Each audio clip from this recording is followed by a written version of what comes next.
Ouais. Ça tourne.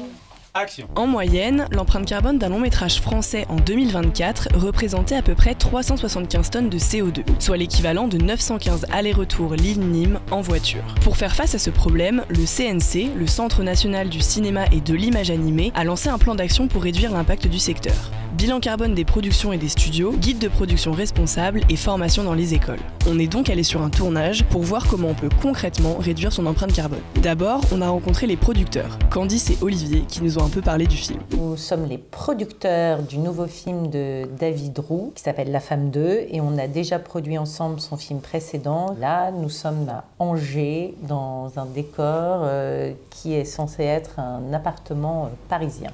Le CNC demande maintenant un bilan carbone prévisionnel et au moment où le film est terminé, qui est un document qui nous permet de prendre conscience en fait de notre façon de produire. Nous, on est un film où sur les transports, on va dire qu'on est plutôt assez vertueux puisque tout le monde s'est déplacé en train, on a été toujours très près des décors, qu'on a eu seulement 2 camps de base, voilà. Ensuite, on est allé voir Rita, qui s'occupe de cuisiner pour toute l'équipe. Je travaille toujours avec des producteurs locaux qui demandent quand même de rechercher un petit peu avant avec qui je vais travailler. En Anjou, c'est assez facile, j'avoue, parce qu'il y a beaucoup d'agriculture biologique. Donc on a œufs pochés sur carottes au sésame, donc voilà. Après, on a les petits goodies qui nous aident un peu. Alors ça marche toujours très bien, avec toutes les petites graines qu'on peut rajouter. Évidemment, la salade verte, des graines germées. Ça, il y a toujours des graines germées, et puis voilà. Et après, en plat, on avait tartiflette végétarienne, bien sûr. Alors j'ai cuisiné de la protéine de soja. Et après, en dessert, comme c'était tartiflette, on a fait quelque chose de léger, qui est aussi vegan. Ça, je leur dis pas. Vincent, à la régie, nous a parlé des problématiques de transport. On avait 2 pôles de décor, on en avait plutôt du côté de Château-Gontier et d'Angers. Donc on a essayé de regrouper au maximum les gens par département au plus proche des décors et de privilégier le covoiturage, voire des accès piétons pour les décors quand c'était possible. Certains des techniciens aussi ont des vélos, des trottinettes, ce genre de choses. C'est beaucoup plus facile quand on est en ville. Et quand on a tourné plutôt en race campagne, on essayait au maximum d'avoir des hébergements qui étaient vraiment proches du décor. Ensuite, on est allé voir Chloé, la chef d'éco, qui nous a parlé de l'éco-conception. En fait, moi, je trouve que l'éco-conception ramène quelque chose de très créatif parce qu'en fait, on ne travaille pas tout à fait de la même manière qu'avant. On est obligé de questionner le chef constructeur dans le cas de construction. Là, il n'y avait pas beaucoup de construction, mais quand même, on est obligé de se questionner là-dessus, se questionner sur la peinture, se questionner sur comment on a envie de meubler. Sur ce tournage en particulier, on avait une économie qui était assez réduite, donc il n'allait pas s'agir de construire et de peindre, il allait s'agir de réutiliser, de mutualiser des stocks qu'on avait en commun. J'ai ramené moi-même beaucoup de matériel de mon stock et finalement, les peu de choses qu'on a achetées ont elles-mêmes été remises dans le circuit puisqu'on les a ramenées dans un dépôt-vente d'Angers. Et pour finir, on a retrouvé Olivier et Candice qui ont conclu sur une note positive. Tous les départements vont plutôt dans un sens d'essayer de faire le mieux qu'on peut par rapport à l'environnement. Et c'est quand même super agréable, quoi. Moi, je pense qu'il n'y a aucune des démarches qui vont dans ce sens-là qui ont été imposées à l'équipe, quoi. Tout le monde est très partant, quoi. On compte sur vous pour sauver la planète aussi. N'oubliez pas d'éteindre votre portable à la fin de cette interview. Bon, alors j'espère que personne n'avait gardé son portable allumé de toute façon, tellement la matinée est passionnante jusqu'ici. On a fait ce retour sur le bilan de la saison 1 finalement. Mais là, c'était aussi très intéressant de se demander et de partager, même si on ne sait pas encore forcément tout, quelles vont être les suites données au plan d'action. On a parlé de saison 2 tout à l'heure. À quoi on peut s'attendre? Alors, il y a eu déjà pas mal de choses dégrenées avec Cécile sur le « et maintenant », les questions d'homologation. Mais peut-être si on pouvait profiter de cette séquence pour donner une vision un peu 360, comme on dit maintenant, de « et maintenant ». Alors déjà, je voudrais juste remercier les équipes de La Femme 2, du film La Femme 2, parce qu'ils nous ont accueillis il y a un mois de ça sur leur tournage à Angers. Donc c'était très, très intéressant pour nous d'avoir un retour très concret, puisque on voudrait surtout pas que vous puissiez imaginer que tout ça est hors sol. On est vraiment dans des propositions qui sont à chaque fois très, très concrètes. Alors comme ça a été évoqué tout à l'heure dans la séquence question, l'objectif du CNC, c'est pas de s'intéresser qu'au carbone. Et c'est important aussi de s'intéresser aux autres impacts, aux autres enjeux. Et donc, vous le savez, ou vous le savez pas, mais en tout cas, l'année dernière, lors du Festival de Cannes 2024, nous avons présenté un référentiel AFNOR, production durable et responsable, qui a été co-construit avec les partenaires professionnels, experts, représentants des organisations syndicales, sous le pilotage, comme ça a été dit par Gaëtan Bruel, du CNC, de la DGMIC et de l'AFNOR.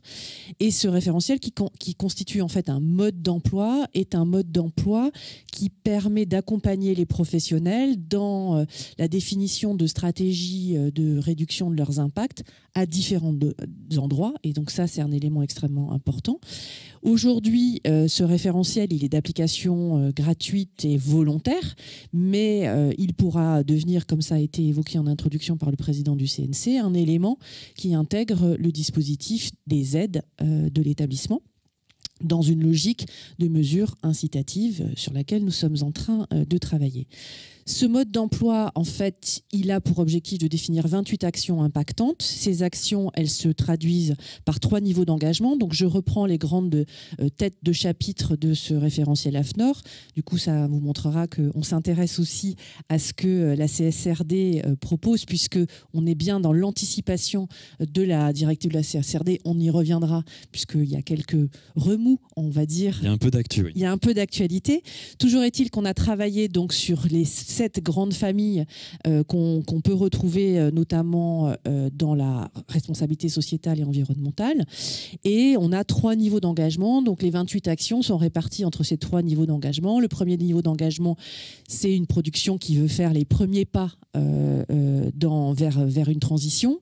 Le deuxième niveau d'engagement, c'est bien évidemment vous agissez avec efficacité et donc les mesures que vous allez porter sont des mesures qui sont efficaces, qui est un minimum efficace. On n'est pas sur de la sensibilisation. Et le troisième niveau d'engagement, c'est un niveau qui concerne l'ensemble des activités de la société de production cinématographique, audiovisuelle ou du secteur de la publicité, puisqu'on a travaillé cinéma, audiovisuel et secteur de la publicité en commun.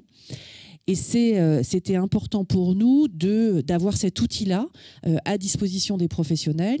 Donc on va passer à une vitesse nouvelle, j'ai envie de dire, puisqu'on parlait de les éléments relatifs à ce plan Action saison 2. Donc la nouveauté sur laquelle on va travailler pour les 3 années qui viennent, c'est d'être dans l'accompagnement encore plus précis des professionnels qui s'engageraient à faire leurs meilleurs efforts en utilisant cet outil et qui, du coup, pourraient bénéficier d'une mesure incitative sur laquelle on reviendra dessus. Enfin, on reviendra sur cette mesure à Cannes. On a l'impression en t'écoutant que là ça vient pour partie répondre à cet enjeu qu'on avait, essayer de parler le même langage, structurer le chantier. Là d'ores et déjà, c'est une discussion qu'on aura ensuite avec la table ronde, mais on voit la norme qui vient structurer un chantier autour d'un cadrage par entrée thématique, voilà, tout le monde s'appuyant sur les mêmes outils. J'ai un exemple. Allez, je prends l'exemple. Je vous donne un exemple puisque il faut que ce soit toujours très concret. Donc dans ce mode d'emploi production durable et responsable, on a bien évidemment un chapitre sur les mobilités. En niveau 1, le professionnel est en capacité de rédiger un plan de mobilité, c'est-à-dire qu'il va identifier l'ensemble des transports nécessaires au bon fonctionnement de son tournage, que ce soit en train, en voiture, en vélo, en avion. En niveau 2, par contre, la production doit s'engager à réduire les émissions de gaz à effet de serre attachées à ces transports et donc doit choisir de mettre en œuvre un certain nombre d'actions qui sont identifiées là dans la slide. Et il doit aussi être en capacité de fournir des éléments de justification puisque, bien évidemment, si on a une mesure incitative attachée, par exemple, à ce niveau 2, il faudra qu'on puisse justifier des efforts qui auront été faits par la production. Et on a volontairement choisi avec l'équipe du secrétariat général l'exemple des mobilités, puisque ça a été, et certains s'en souviennent dans cette salle, un enjeu de discussion âpre avec certains professionnels, puisque en niveau 2, par exemple, je m'interdis le recours au jet privé. Ce qui, dans le secteur du cinéma, n'est pas une évidence sur un certain nombre de situations où il faut pouvoir régler des problèmes de mobilité et de suragenda de certains professionnels qui participent au tournage. Exemple très concret qui montre qu'on fait des allers-retours entre ce qui relève de l'obligation de moyens, mais quand même ce qui ressemble à de l'obligation de résultat. Exactement. Voilà, la douceur. Bon, il faut vraiment que je me rappelle la formule. La douceur intransigeante. On va trouver plein de formules. Merci. Est-ce que, Leslie, tu voyais des choses, des précisions à apporter par rapport à cette norme AFNOR? Sinon, moi, j'ai encore 2 questions à te poser. Vas-y.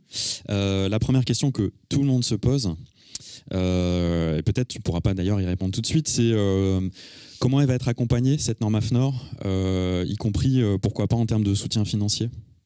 Ah bah... Eh bien, rendez-vous à Cannes. Ok, on a posé le suspense. Rendez-vous à Cannes. Non, mais au-delà de la boutade, comment elle va être accompagnée, je pense que le président du CNC a été suffisamment clair. Le fait que le CNC réfléchisse à une mesure incitative dans nos filières, c'est une mesure monétaire, financière, budgétaire. Donc, on est dans une logique de réflexion de ce qui pourrait correspondre à un accompagnement financier pour les productions qui feraient leurs meilleurs efforts. Voilà. Donc là, vous avez un super teaser pour Cannes. Voilà. Donc on n'ira pas plus loin aujourd'hui. Et c'est pas la peine de me soudoyer au déjeuner avec des chocolats, je n'en dirai pas plus. Et moi j'ai fait tout mon possible. Peut-être une question qui nous éloigne un peu des discussions qu'on avait, mais toute la matinée on a beaucoup échangé sur la partie accompagnement en production, à l'éco-responsabilité, au changement des pratiques.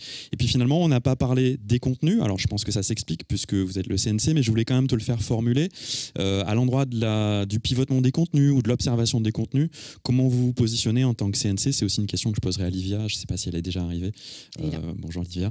Tout à l'heure dans la table ronde. Mais voilà, je voulais t'entendre et peut-être partager un peu un retour sur et les contenus dans tout ça. Parce que si on est super éco-responsable mais qu'on fait Top Gun avec un avion qui poursuit une moto, peut-être ça pose des questions. Alors aujourd'hui, et d'aucuns m'ont déjà entendu parler de ce sujet-là, le CNC il a une position extrêmement claire, c'est-à-dire qu'il y a une liberté totale de création. Nous accompagnons des projets qui sont portés par des artistes, par des auteurs, par des producteurs, et nous n'intervenons pas à l'endroit soit du contenu artistique, soit du contenu éditorial. Ça, c'est une ligne rouge pour nous. Pour autant, le fait qu'il puisse y avoir des initiatives, des projets portés par des auteurs, par des festivals, par des producteurs, par des résidences d'écriture qui se préoccupent des sujets à impact, ça nous intéresse. Donc on pourrait être en situation d'accompagner bien évidemment ces contenus-là, ces œuvres-là, ces films-là, ces documentaires-là, ces séries-là, ces jeux vidéo, enfin, dès lors qu'ils répondent aux critères qu'on fixe, mais tu l'auras bien compris, on est à un endroit où on s'intéresse aujourd'hui, on encadre la manière de produire ces contenus.